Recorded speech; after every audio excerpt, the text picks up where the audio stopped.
నమస్తే తెలుగు వారి మన Sakshi news. Welcome to ask your doctor the NRI health show. మనం ఈ మంత్ మొత్తం ఉమెన్స్ డే సెలబ్రేషన్ చేసుకున్నాం. అసలు ఉమెన్స్ డే సిగ్నిఫికెన్స్ ఏంటి, ఉమెన్స్ డే సెలబ్రేట్ చేసుకోవడానికి రీజన్ ఏంటి, అసలు ఉమెన్స్ డే అనేది ఎట్లా ఫామ్ అయింది, ఉమెన్స్ హెల్త్ కి సంబంధించి ఎలాంటి ప్రాబ్లమ్స్ వస్తాయి, వాటిని ఎట్లా ట్రీట్మెంట్ చేసుకోవాలి, వీటన్నింటి గురించి డిస్కస్ చేయడానికి మనతో పాటు ఉన్నారు డాక్టర్ దామోదర్ నేరెల గారు. వారు from Atlanta MD general physician. Hello sir. Hi Chandrika, happy women's day. Thank you so much sir. ఈ మంత్ అంతా ఉమెన్స్ డే సెలబ్రేషన్స్ తోనే సరిపోయింది. అసలు ఉమెన్స్ డే మొత్తం ఈ మంత్ మొత్తం జరుపుకున్నాం కదా. సో అసలు ఉమెన్స్ డే సిగ్నిఫికెన్స్ ఏంటి, అసలు ఉమెన్స్ డే ఎట్లా ఫామ్ అయింది, ముందుగా బ్రీఫ్ గా చెప్పండి. ఇంట్రెస్టింగ్ టాపిక్ అండి. సో ఇంకా సెలబ్రేషన్స్ జరుగుతున్నాయి. యాక్చువల్లీ అట్లాంటాలో ఇంకా ఈ వీకెండ్ కూడా ఉంది సెలబ్రేషన్. నేను కూడా ఒక event, women's day event attend చేశాను. ఇట్స్ ఎ గ్రేట్ థింగ్ అండి. అంటే చాలా మంచిది. అప్రిషియేటింగ్ మన యూనో ఉమెన్స్ డేని ఇంత గ్రాండ్గా చేయడం చాలా you know it's a very you know good message. అంటే ఇంకా హిస్టరీలోకి వెళ్ళాలి అంటే ఆబ్వియస్లీ 19th సెంచరీ బిగినింగ్లో స్టార్ట్ అయింది ఇది.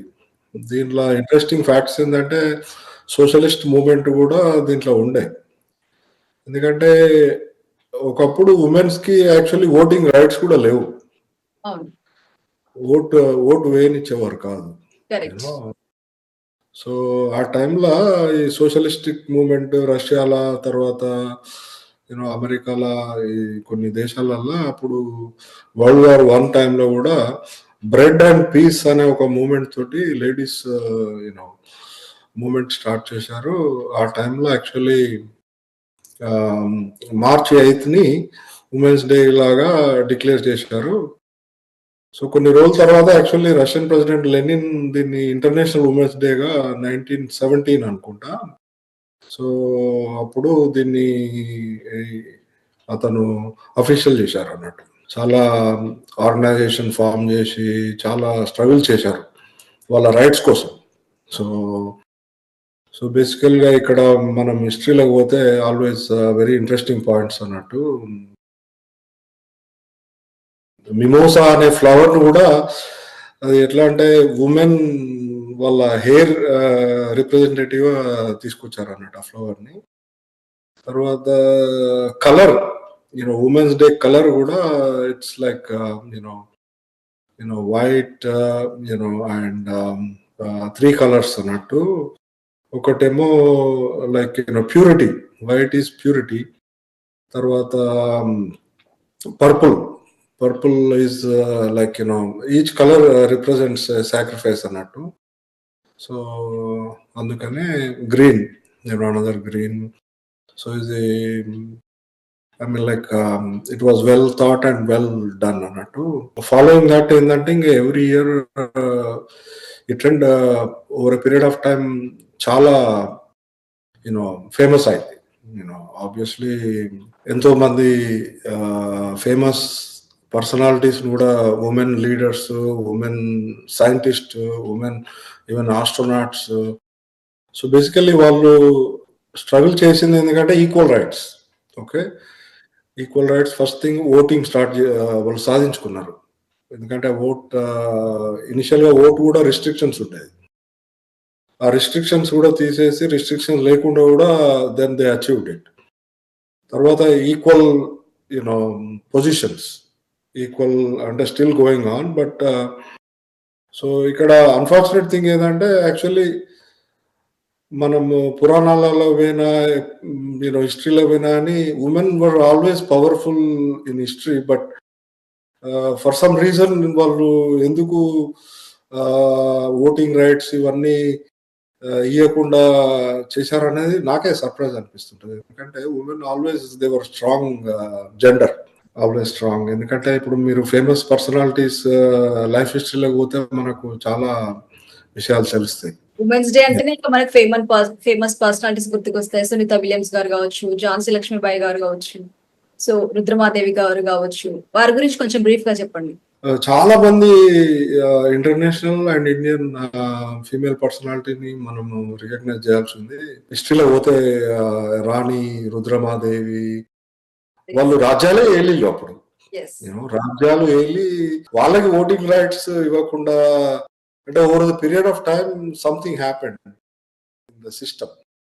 బట్ ఇక్కడ స్త్రీ అంటే ఫస్ట్ ఏంటంటే సృష్టి కదండి. కాళీమాత లైక్ మన పార్వతీ మాతని దుర్గాదేవిని అంటారు కదా. సో ఇక్కడ ఇంకొకటి ఏంటంటే చాలా సార్లు మనం ఉమెన్స్ డేకి మెన్స్ డేకి జోకులు వింటుంటాము, కంపారిజన్లు వింటుంటాము. మెన్స్ డే ఎందుకు పాపులర్ కాలేదు, ఉమెన్స్ డే ఎందుకు పాపులర్ అంటే ఆబ్వియస్లీ కాలేదు. ఉమెన్స్ అవును పాపులర్ మెన్స్ డే అయితే కాలేదు. అవునవును సృష్టికి మూలము ప్లస్ ప్రకృతి ప్రకృతి ప్రకృతి అంటే నేచర్ కదా. ఇప్పుడు మీరు చూస్తున్నారు ప్రపంచం అంతటా నేచర్ వార్మింగ్ అవుతుంది, లైక్ టోర్నడోస్ వస్తున్నాయి, హీట్ స్ట్రోక్లు వస్తున్నాయి మొత్తం యూనో సో సో సృష్టి I mean like nature is powerful. ఇక్కడ ఎందుకు అంటున్నానంటే స్త్రీని మీకంటే పవర్ఫుల్ లేదు, ఎందుకంటే నేచర్ ఇస్ పవర్ఫుల్. ప్లస్ ఇంకోటి ఏంటంటే స్త్రీ మగవాడికి జన్మనిచ్చింది స్త్రీయే కదా, right? Yes. So so obviously so ఇప్పుడు ఏ మనిషి అయినా కానీ ఫస్ట్ ఫస్ట్ మొక్కేది ఎవరికి? తల్లికే కదా. అంటే ఈ లైఫ్ సర్కిల్ మనం డిస్కస్ చేద్దాం. But but the first thing is మగోడైనా కానీ అమ్మాయి అయినా ఫస్ట్ మొక్కేది అమ్మకే కదా. అందులో ఏమాత్రం సందేహం లేదు. She is the nature and she is the మూలం, సృష్టికి మూలం కాబట్టి సో ఆబ్వియస్లీ న్యాచురల్ గానే she is more powerful. So తర్వాత మనము ఫేమస్ ఇంటర్నేషనల్ అంటే ఇప్పుడు మేరీ క్యూరీ, ఆమె Nobel prize winner couple of times, first female and radio activity మీద చేసింది. తర్వాత మన దగ్గర వస్తే ఇందిరాగాంధీనే తీసుకోండి. ఫస్ట్ ఆఫ్ ఆల్ ఇప్పుడు ఇందిరాగాంధీ ఎందుకు ఫస్ట్ అంటున్నా అంటే ఇప్పుడు మనం సంస్కృతి developed countries, under developed countries అంటారు కదా. ఇందిరాగాంధీ మాక్సిమం రూల్ చేసిన ప్రైమ్ మినిస్టర్ ఒక ఫీమేల్ ఇండియాలో. ఇప్పుడు అమెరికా డెవలప్డ్ కంట్రీలు ఇప్పటి వరకు ఒక్క అమెరికన్ ప్రెసిడెంట్ అన్న రూల్ చేశారా అండి ఇక్కడ? అస్సలు లేదు. యాక్చువల్ గా చెప్పాలంటే ఇండియాలోనే ఆడవాళ్ళకి ఎక్కువ ఇంపార్టెన్స్ ఉంటది మీరు చెప్పినట్టు. ఇక్కడ ప్రైమ్ మినిస్టర్స్ అయ్యారు, సీఎం అయ్యారు, కానీ అమెరికాలో మాత్రం ఇప్పటి వరకైతే కాలేదు. ఖచ్చితంగా ఇండియాలో మాత్రం అమ్మాయిలు ఖచ్చితంగా రెస్పెక్ట్ ఎక్కువగానే ఉంటుంది. మీరు తమిళనాడులో జయలలిత గారు చూసుకుంటే, ఇక్కడ ఇందిరాగాంధీ గారు చూసుకుంటే కనుక. నేను అనేది ఏంటంటే ఇప్పుడు బేసిక్ ఎగ్జాంపుల్, ఇప్పుడు మనం developed countries, developing countries, western and eastern అన్ని చూసినాం కదా. పవర్ఫుల్ లేడీస్ లోకి వస్తే Indira Gandhi is one of the powerful ladies listed in the world, right? So ఆమె మన దేశాన్ని మాక్సిమం రూల్ చేసింది. ప్లస్ అమెరికాల ప్రెసిడెంట్లతో కూడా ఆమె ఈక్వల్ గా అంటే అంత ధైర్యం చూపించింది when it comes to strategy. So ఇంకొక ఫేమస్ పర్సనాలిటీ సరోజిని నాయుడు గారు ఉన్నారు, మన తెలుగు. ఎందుకంటే మనం తెలుగు కాబట్టి ఆమెను రికగ్నైజ్ చేయడం ఇంపార్టెంట్. సరోజిని నాయుడు గారు యాక్చువల్లీ ఫ్రీడమ్ ఫైటర్. ప్లస్ ఇప్పుడు పాలిటిక్స్ లో ఒకప్పుడు పార్టీ అంటే కాంగ్రెస్ పార్టీ కదా, ఇండియన్ నేషనల్ కాంగ్రెస్ అనేవారు కదా, ఎందుకంటే ఫ్రీడమ్ తీసుకొచ్చింది కాబట్టి. సో ఒక ఉమెన్ అంటే ఒక స్త్రీ అట్లాంటి పెద్ద పార్టీకి ప్రెసిడెంట్ అయింది. ఫస్ట్ అంటే ఫీమేల్ ప్రెసిడెంట్ వాజ్ మన తెలుగు సరోజిని నాయుడు గారు. సో సో ఇట్లా చెప్పుకుంటా పోతే చాలా ఉన్నాయి. ఇప్పుడు మీరు సునీత విలియం మనం డిస్కస్ చేసినాము. తర్వాత సో మెనీ ఫేమస్. ఉంది ఇంకా మీరు చెప్పినట్టుగా. మదర్ తెరీసా చెప్పాల్సిన అవసరం ఉంది, ఎందుకంటే mother Teresa also she was అంటే ఆమె ఎంతో నిస్వార్థంగా సేవ చేసి ఎంతో మందికి రోల్ మోడల్ గా నిలిచారు ఆమె. ఆ అమ్మాయి పేరు మలాయిలానా, she was also very famous.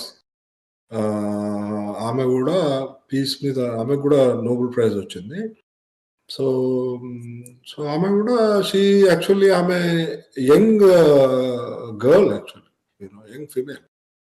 So, so ఇట్లా చెప్పుకుంటూ పోతే అంటే ఇక్కడేందంటే ప్రతి భాష గాని, ఇప్పుడు తెలుగు అయినా, హిందీ అయినా, వేరే ఏ లాంగ్వేజ్ అయినా అని అన్ని కంట్రీస్‌లల్లా ఫేమస్. ఇప్పుడు ఇంగ్లాండ్‌లో గూడా ఆమె queen. You know so, so many people. So, వాళ్ళు గూడా రూల్ జేసింది గదా! ఆమె longest ruler. You know queen, queen Elizabeth. So, so ఎంతోమంది అంటే రూలింగ్ అయినా, రిసర్చ్ అయినా, తర్వాత యూనో కేరింగ్ అయినా, అంటే ప్రేమైనా అన్నిట్లలో వాళ్ళు ఉన్నారు. సో వీళ్ళంతా ఇంకా చెప్పుకుంటూ పోతే ఎంతో మంది ఉంటారు. బట్ మన టాపిక్ ఏంటంటే ఇక్కడ ఈ ఉమెన్స్ డే రోజు ఉమెన్స్ ఇంకా కూడా ఆరోగ్యంగా, సంతోషంగా, యూనో లాంజివిటీ ఎట్లా mental and spiritual well being కోసం మనము కొన్ని డిస్కస్ చేద్దాం. ఎస్, ఖచ్చితంగా సార్. యాక్చువల్ గా ఉమెన్ చిన్నప్పటి నుంచి వాళ్ళు ఓల్డ్ ఏజ్ వచ్చే వరకు కూడా వాళ్ళు ఎంతసేపు వాళ్ళ ఫ్యామిలీ గురించి కష్టపడుతుంటారు, వాళ్ళ కెరియర్ గురించి, పిల్లల గురించి కష్టపడుతుంటారు. బట్ వాళ్ళ హెల్త్ గురించి వాళ్ళు అంత కాన్సన్ట్రేట్ చేయరు. సో అంటే దీంట్లో స్టేజెస్ గురించి మనం స్టేజెస్ లాగా మాట్లాడుకుందాం. చిన్నప్పటి నుంచి మిడిల్ ఏజ్, ఓల్డ్ ఏజ్. అసలు చిన్నప్పుడు వాళ్ళకి వచ్చే ప్రాబ్లమ్స్ ఏంటి, హెల్త్ ప్రాబ్లమ్స్ ఏంటి, దానికి వ్యాక్సినేషన్ కూడా ఎట్లా ఉంటుంది? వెరీ నైస్ అండి. ఇప్పుడు it's a circle of life, right? చిన్నప్పుడు చిన్నపిల్లలు ఓల్డ్ ఏజ్ వరకు it's a circle, like everybody goes through that phase కదా.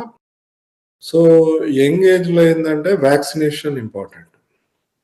ఎస్పెషల్లీ మనం ఇక్కడ ఓన్లీ ఉమెన్స్ ఫీమేల్ హెల్త్ మీద ఫోకస్ చేస్తున్నాం కాబట్టి ఇప్పుడు యంగ్ ఏజ్ లో ఏంటంటే ఈ along with other vaccines HPV vaccine అనేది చాలా రీసెర్చ్ చాలా యూస్ఫుల్ అని ప్రూవ్ అయింది. ఎందుకంటే దాని వలన సర్వైకల్ క్యాన్సర్ రిస్క్ చాలా మట్టుకు తగ్గిపోయింది. ఓకే. సో అందుకనే పిల్లలకి ఎస్పెషల్లీ స్కెడ్యూల్ ప్రకారం హెచ్పివి వ్యాక్సిన్ ఇస్తే బేసికల్లీ హ్యూమన్ ప్యాపిలోమా వైరస్ వలన సర్వైకల్ క్యాన్సర్ రిస్క్ ఉందని రీసెర్చ్ లో బయటపడింది కాబట్టి సో అది ఇవ్వడం ఇంపార్టెంట్. సో అంటే మీరు చెప్పినట్టు హెల్త్ తో పాటు కూడా వాళ్ళకి ఎలాంటి జాగ్రత్తలు చెప్పాలి బయటకు వెళ్ళినప్పుడు? మనం ఈ మధ్య కాలంలో చూసుకుంటే సుదీక్ష ఇన్సిడెంట్ మనం చూసాం. సో పిల్లలు బయటకు వెళ్ళేటప్పుడు పేరెంట్స్ ఎట్లాంటి జాగ్రత్తలు చెప్పాలి? ఎందుకంటే మనం కిడ్నాప్ చూస్తున్నాం, అత్యాచారాలు చూస్తున్నాం, చాలా చూస్తున్నాం కదా. సో వాళ్ళకి ఎలాంటి హ్యాబిట్స్ నేర్పించాలి అంటారు? ఇక్కడ పాపము మీరు సుదీక్ష పేరు చెప్పారు కాబట్టి చాలా సాడ్ సిచ్యువేషన్, ఎస్పెషల్లీ పేరెంట్స్ కి. మన తెలుగు వాళ్ళు కూడా పెద్ద న్యూస్ అయింది. సో ఆ టాపిక్ అంటే ఇక్కడ ఏంటంటే upbringing, vaccination is one thing and upbringing is also. ఇక్కడ అప్బ్రింగింగ్ లో ఏంటంటే మనము వాళ్ళకి ఎడ్యుకేషన్ మీద ఫోకస్ ఎక్కువ చేస్తాము, గ్రేడ్స్ మీద ఎక్కువ ఫోకస్ చేస్తాం. కానీ most important thing also how to kind of maintain social relationships అనేది కూడా ఇంపార్టెంట్. ఎడ్యుకేషన్ లా obviously sex education, safe sex ఇవన్నీ చెప్తారు. కాంట్రసెప్షన్, ప్లస్ ఎస్టిడీస్ కూడా వన్ ఇంపార్టెంట్ థింగ్ కాబట్టి how to avoid sexual transmitted disease ఇవన్నీ important. At the same time ఇక్కడ ఈ ఇన్స్టెన్స్ లో చూస్తే ఒకటి ఇప్పుడు ఏమైందంటే ఈ యంగ్ జనరేషన్ లో ఈ సబ్స్టెన్స్ అబ్యూస్ ఒకటి ప్రాబ్లం స్టార్ట్ అయింది. ఎందుకంటే స్కూళ్ళలో కూడా ఈ మధ్య డ్రగ్స్ అనేటి సర్క్యులేట్ అవుతున్నాయి. సో లా అండ్ ఆర్డర్ వాళ్ళ సిస్టమ్ ప్రకారం వాళ్ళు కంట్రోల్ చేస్తారు. But that's a different topic.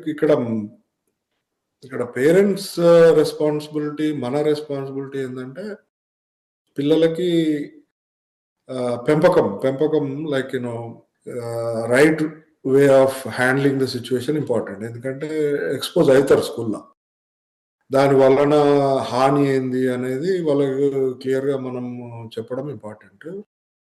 So, ఇక్కడ మెయిన్‌లీ థింగ్ ఏందంటే డ్రగ్స్ తర్వాత ఆల్కహాల్, తర్వాత ఇప్పుడు గాంజా ఇవన్నీ గూడా బాగా స్ప్రెడ్ అయితున్నాయి. సో, వీటి గురించి చాలా ప్రోగ్రామ్స్ ఉన్నాయి. చాలా ఎడ్యుకేషనల్ మెటీరియల్ ఉంది గాబట్టి చిన్నప్పటి నుంచే వాళ్ళకి దీని వలన ఏంది? రిస్క్ ఏంది? అనేది ఇంపార్టెంట్. తర్వాత social handling of the situation ఇంటి నుంచే స్టార్ట్ అయితది యాక్చువల్లీ. అంటే పేరెంట్స్ ఇప్పుడు ఇంట్లో సిబ్లింగ్ రైవల్రీ ఇవన్నీ ఉంటాయి గదా! పిల్లలు కొట్లాడుకుంటారు. ప్లస్ తండ్రికి, కొడుకుకి, కూతురికి, తల్లికి. So, it's all like how kind of train them you know ఆ ఎగ్జాంపుల్స్ ప్రకారము మన కల్చర్ ఈస్ వెరీ ఇంపార్టెంట్. ఎందుకంటే ఎస్పెషల్లీ ఇట్లాంటి సిట్యుయేషన్‌లో కల్చర్ చాలా హెల్ప్ చేస్తది. ఎందుకంటే మన కల్చర్, మన హిస్టరీ, మన పండుగలు, మన పురాణాలు వాళ్ళకి ఇన్కల్కేట్ చేయడం చాలా ఇంపార్టెంట్. చాలా మటుకు మన సంస్కృతి వాళ్ళ లోపల ఇన్కల్కేట్ చేస్తే చాలా ప్రాబ్లమ్స్ సాల్వ్ అయిపోతాయి అక్కడనే. రైట్? So, upbringing. ఇంకొకటేందంటే వెకేషన్‌లు పోవడము. పోయినా గానీ అక్కడ ఎట్లా kind of how to handle friend circle, how to you know be safe అనేది గూడా కొంచెం ఇంపార్టెంట్. ఎందుకంటే వేరే కంట్రీకి పోయినప్పుడు, వేరే సిటీకి పోయినప్పుడు ఎస్పెషల్లీ ఇక్కడ లేడీస్‌కి ఉన్న సిట్యుయేషన్‌లో మీరన్నారు గదా! అబ్డక్షన్స్, రేప్స్ ఇవన్నీ so, obviously how to cope up అనేది చాలా ప్రోగ్రామ్స్ ఉన్నాయి. ఆబ్వియస్‌లీ ధైర్యము డెవలప్ చేయడము most important thing ఫీమేల్స్‌కి.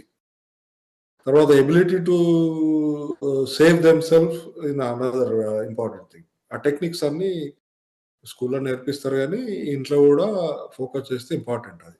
Certain age తర్వాత certain things are allowed. But again how to minimise the risk of damage important. ఈ చిల్డ్రన్ ఏజ్ తర్వాత మనకు మిడిల్ ఏజ్ అంటూ వస్తుంది. మిడిల్ ఏజ్ లో చాలా మంది ఆలోచించేది ప్రెగ్నెన్సీ గురించి. సో అక్కడ సేఫ్ ప్రెగ్నెన్సీ అంటే ఏంటి? ఏ ఏజ్ లో బెటర్ అంటారు? అసలు ఎలా ఉంటుందంటారు? Young adolescence most important thing ఏందంటే safety and preventing infections and safe practice అవి ఇంపార్టెంట్ వాళ్ళకి. సో, ఇవాళ రేపు ఏందంటే చెప్పకపోవడం కంటే చెప్పడం ఇంపార్టెంట్. అవేర్‌నెస్ ఉంటే అట్‌లీస్ట్ వాళ్ళకు ఏం చేయాలో అర్థమైతది. సో, నెక్స్ట్ థింగ్ ఏందంటే ఒక స్త్రీ జీవితంలో ఇంకా పెళ్లయితది. రైట్? పెళ్లయిన తర్వాత మోస్ట్ ఇంపార్టెంట్ థింగ్ ఏంది like after couple of years pregnancy. Right? So, ఇప్పుడు ప్రెగ్నెన్సీకి గూడా మనము టిప్స్ ఏందంటే స్క్రీనింగ్ ఇంపార్టెంట్. ప్రెగ్నెన్సీ ప్లాన్ చేసుకున్నప్పుడు ప్లాన్ అంటే ఒక మంచి డాక్టర్‌ని చూసుకొని వెళ్తే అక్కడ స్క్రీనింగ్ ఉంటాయి. టెస్ట్‌లు చేస్తారు. ఇప్పుడు ఎందుకంటే ఏమన్నా అనీమియా ఉందా first thing, most important thing. Iron లో ఉందా? తర్వాత ఏందంటే ఇప్పుడు బేబీకి ఒకవేళ ప్రెగ్నెంట్ అయినంక న్యూరలాజికల్ డెఫిసిట్స్ రాకుండా ఇవన్నీ గూడా వైటమిన్స్ ఉన్నాయి. ఫోలిక్ యాసిడ్ సప్లిమెంట్స్ ఇస్తారు. ఐరన్ సప్లిమెంట్స్ ఇస్తారు. ప్లస్ వ్యాక్సినేషన్స్ ఇస్తారండి. Lot of vaccines are available. Test చేస్తారు ఫస్ట్. మనం డిస్కస్ చేసినట్టు. సో, అంటే సేఫ్ ప్రెగ్నెన్సీ కోసము, సేఫ్ బేబీ, సేఫ్ ఔట్‌కమ్ కోసము ఇవి important. Preventive care. Vaccines, vitamins, తర్వాత యాంటీనేటల్ కేర్ అండ్ ప్రెగ్నెన్సీలో ఉన్నప్పుడు ఏమేం న్యూట్రిషన్ ఇంపార్టెంట్. తర్వాత ఫిజికల్ ఎక్సర్సైజ్ ఇంపార్టెంట్. సో, ఇవన్నీ అన్‌కాంప్లికేటెడ్ డెలివరీ గానికి ఇంపార్టెంట్ అన్నట్టు. So, these are very important. Vitamins especially folic acid is proven. So, అందుకనే ఆ ప్లాన్ చేసుకునే ముందు ఒకసారి టెస్ట్‌లు చేయించుకొని డాక్టర్ దగ్గరికి పోతే ఔట్‌కమ్ మంచిగుంటది. Healthy baby, healthy mother. So ఇప్పుడు మనం ఈ మిడిల్ ఏజ్ నుంచి ఓల్డ్ ఏజ్ కి వెళ్ళేటప్పుడు 35, 40 వచ్చేసరికి మనకు మెనోపాజ్ గుర్తుకొస్తుంది. ముఖ్యంగా అందరు అదే ప్రాబ్లమ్స్ తో సఫర్ అవుతుంటారు. అసలు ఈ మెనోపాజ్ వల్ల చాలా స్ట్రెస్ గా కూడా ఫీల్ అవుతుంటారు. వాళ్ళ మెంటల్ హెల్త్ కూడా ఖరాబ్ అవుతుంటుంది. వాళ్ళ బాడీలో వచ్చిన హార్మోన్స్ చేంజెస్ వల్ల. దీన్ని ఎట్లా అధిగమించాలంటారు? ఎట్లా ఓవర్కమ్ చేయాలి అసలు? ఆబ్వియస్లీ స్త్రీ అన్ని కోణాలల్ల Right. బిజీ అయిపోతుంది. ఎందుకంటే హస్బెండ్ వర్క్ గురించి టేక్ కేర్ చేయాలి. తర్వాత ఆమె వర్క్ గురించి టేక్ కేర్ చేయాలి. తర్వాత పిల్లల స్కూల్ వస్తది. తర్వాత ట్యూషన్‌లు వాళ్ళకి. తర్వాత ఆమెకు గూడా బాడీ మీరన్నట్టుగా యూ నో హార్మోనల్ చేంజెస్ కూడా స్టార్ట్ అవుతాయి. So this is very crucial time అన్నట్టు. అప్పుడు ఏంటంటే చాలా స్ట్రెస్లోకి వెళ్ళిపోయి డిప్రెషన్లోకి కూడా వెళ్ళిపోతారు అన్నట్టు. సో అప్పుడు ఇంపార్టెంట్ ఏంటంటే మోస్ట్ ఇంపార్టెంట్ థింగ్ ఇది ఏంటంటే support is important for female. Family support is important, parents support, obviously husband support is also very important. ఎందుకంటే ఇక్కడ in this generation most of the female are working mothers, right? So అంటే they have to look at their profession, children studies and supporting family. ఇప్పుడు ఇంకోటి ఏంటంటే మన పేరెంట్స్ని కూడా వాళ్ళు టేక్ కేర్ చేయాలి కదా. ఓల్డ్ పేరెంట్స్, ఓల్డ్ ఇల్లాస్ ఉంటారు కదా. It takes time to care for that. ఎందుకంటే సో ఇవన్నీ బాధ్యతలు ఒకటేసారి ఆమె మీదకి వచ్చినాయి కాబట్టి స్ట్రెస్ ఎక్కువైపోతుంది. On top of that hormones కూడా కోఆపరేట్ చేయట్లేదు కదా. సో అందుకని అక్కడ మోస్ట్ ఇంపార్టెంట్ థింగ్ ఏంటంటే ఫస్ట్ థింగ్ ఏంటంటే person has to take care of our self first. Prioritise చేసుకోవాలి. అంటే ఫస్ట్ మీ వెల్ బీయింగ్ చూసుకున్న తర్వాత then you focus on other things. ఎందుకంటే మీకు 6 to 8 hours sleep important, right? So then only you can function. So ఆ ఏజ్లో ఏమవుతుంది, నిద్ర ప్రాబ్లం కూడా ఉంటుంది హార్మోనల్ చేంజెస్ తోటి. సో అందుకనే అప్పుడు స్క్రీనింగ్ ఈజ్ ఇంపార్టెంట్. ఎస్పెషల్లీ ఇంకా అప్పుడు మీరు ఏంటంటే బ్రెస్ట్ క్యాన్సర్ రిస్క్ ఎక్కువ ఉంటుంది, సర్వైకల్ క్యాన్సర్ ఇవన్నీ ఉంటాయి కదా. సో స్క్రీనింగ్ మనం మెడికల్ ఆస్పెక్ట్ కాబట్టి మ్యామోగ్రామ్ స్క్రీనింగ్ చేయించుకోవాలి మీరు. మ్యామోగ్రామ్ ఎందుకంటే breast cancer is curable and lot of cancers are curable if diagnosed ఎర్లీగా. సో బ్రెస్ట్ క్యాన్సర్ స్క్రీనింగ్ 40 నుంచి జనరల్గా మ్యామోగ్రామ్ చేస్తారు. తర్వాత సర్వైకల్ క్యాన్సర్ స్క్రీనింగ్ అయితే ఏజ్ 21 నుంచే స్టార్ట్ చేస్తారు. ప్యాప్స్మియర్ అంట, ప్యాప్స్మియర్. సో ప్యాప్స్మియర్ చేయించుకోవాలి. ఎందుకంటే early diagnosis treatable. Especially family history ఉన్న వాళ్ళు ఇంకా తొందరగా చేయించుకోవాల్సి ఉంటుంది. సో ఫ్యామిలీలో ఎవరైనా సిస్టర్స్, మదర్ అట్లా బ్రెస్ట్ క్యాన్సర్ ఉంటే ఇంకా early screening is important. So one thing is medically screening, next thing is BP అండి. ఎందుకంటే ఆ స్ట్రెస్ వలన బీపీ, వెయిట్ గెయిన్ కూడా స్టార్ట్ అవుతుంది. So sugar screening, cholesterol screening and thyroid also is another problem. So ఈ screening టెస్ట్లు చేయించుకోవడం very important. So దాన్ని బట్టి దెన్ ఫిజికల్ యాక్టివిటీ కూడా ఇంపార్టెంట్ ఆ ఏజ్లో. ఎందుకంటే unless you do take care of your well-being, physical well-being, obviously mental well-being is affected. So physical wellbeing, mental wellbeing మీద ఫోకస్ చేయాలి. అప్పుడు ఏమవుతుందంటే మీరు you can do efficiently, me job చేయవచ్చు, మీ పిల్లల అన్ని చూసుకోవచ్చు, ఫ్యామిలీని సపోర్ట్ చేయాలి. సో అందుకనే మోస్ట్ ఇంపార్టెంట్ థింగ్ ఆ ఏజ్లో ఏంది, you first of all prioritise your self first. అంటే మీ వెల్బీయింగ్, సరిగా నిద్రపోతున్నారా, సరిగా తింటున్నారా, సరిగా అంటే ఎక్సర్సైజ్ చేయగలుగుతున్నారా అనేది important. Plus screening test, BP, sugar అన్ని కంట్రోల్నే ఉన్నాయా అనేది కూడా important, right? Menopause is lot of changes in a women's life. ఎందుకంటే ఇప్పుడు హార్ట్ ఇష్యూలోకి పోతే హార్ట్ అటాక్ రిస్క్ ఫీమేల్స్కి 10 years తర్వాత ఎక్కువ ఉంటుంది మెన్ కంపేర్ చేస్తే. ఎందుకంటే అప్పటి వరకు వాళ్ళకి ఈస్ట్రోజన్, ఈ హార్మోన్స్ ప్రొటెక్ట్ చేస్తున్నాయి. సో ఎప్పుడైతే ఈ హార్మోన్స్ మెనోపాస్ వచ్చిందంటే హార్మోనల్ డిస్రెగ్యులేషన్ అయిపోతుందో అప్పుడు ఇంకా చాలా ప్రాబ్లమ్ స్టార్ట్ అవుతుంది. Heart attack is another important thing. అప్పుడు ఏం చేయాలి మీరంటే స్క్రీనింగ్ చేయించుకోవాలి. స్క్రీనింగ్ ఏంది, స్ట్రెస్ టెస్ట్ చేయించుకోవాలి, కొలెస్ట్రాల్, బీపీ, షుగర్ అన్ని కంట్రోల్లో ఉన్నాయా లేదా చూసుకోవాలి, రెగ్యులర్ ఫాలో అప్ పెట్టుకోవాలి. ఇప్పుడు హార్ట్ ఫ్లాషెస్, రైట్? తర్వాత బోన్ ఇష్యూ స్టార్ట్ అవుతాయి, బోన్ డెన్సిటీ తగ్గిపోతుంది, ఆస్టియోపీనియా, ఆస్టియోపోరోసిస్ అంటారు. బోన్ డెన్సిటీ చేసుకుంటే తెలిసిపోతుంది. ప్లస్ ఏంటంటే so many supplements, calcium, vitamin D తీసుకోవాల్సిన అవసరం ఉంటుంది. తర్వాత ఐరన్ లెవెల్ పడిపోతే ఐరన్ సప్లిమెంట్స్ తీసుకోవాల్సి వస్తుంది. So these are important. Plus hormone replacement therapy is very important.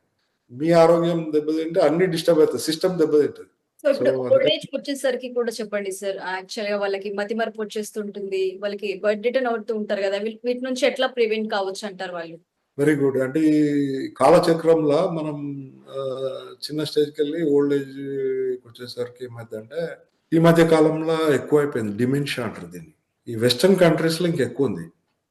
ఎందుకు అంటే, ఈ మన ఇండియాలో ఇంకా గూడా ఫ్యామిలీ సపోర్ట్ చాలా ఉంది గాబట్టి, సో, అందుకని వెస్టర్న్ కంట్రీస్‌లో ఎక్కువుంది. సో, దీనికి prevention is better than cure అన్నట్టుగా మనము మన ఇంటరాక్షన్స్, ఫ్యామిలీ సపోర్ట్‌ని ఎప్పుడు గూడా కోల్పోవద్దు.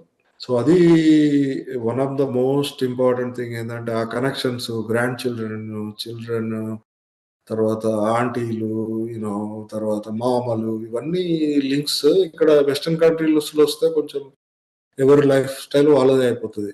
న్యూక్లియర్ ఫ్యామిలీస్ అయిపోతాయి. Divorce is very common here. Living alone is another issue. So, అందుకనే ఇక్కడ ఎక్కువ ఉంటది కాబట్టి, సో, మన కల్చర్‌ని మనం ఇన్కల్కేట్ చేసుకొని ఫ్యామిలీ సపోర్ట్ తోటి ముందుకు పోతే plus obviously there are so many medications also. So, preventive medications ఉన్నాయి కాబట్టి, సో, అది కూడా important. Thank you so much sir. మనం చాలా విషయాలు మాట్లాడుకున్నాం. ఉమెన్స్ డే గురించి, ఉమెన్స్ హెల్త్ ఇష్యూస్, అట్లాగే స్టేజెస్ గురించి కూడా. ఇదంతా చాలా ఇంపార్టెంట్ టాపిక్. చాలా మందికి యూజ్ అవుతుంది కూడా. Thank you so much. Me valuable information share చేసుకున్నందుకు. ఇది ఇవాల్టి షో. మరొక ఎపిసోడ్ లో మళ్ళీ కలుసుకుందాం. అంతవరకు చూస్తూనే ఉండండి. కీప్ వాచింగ్ సాక్షి టీవీ.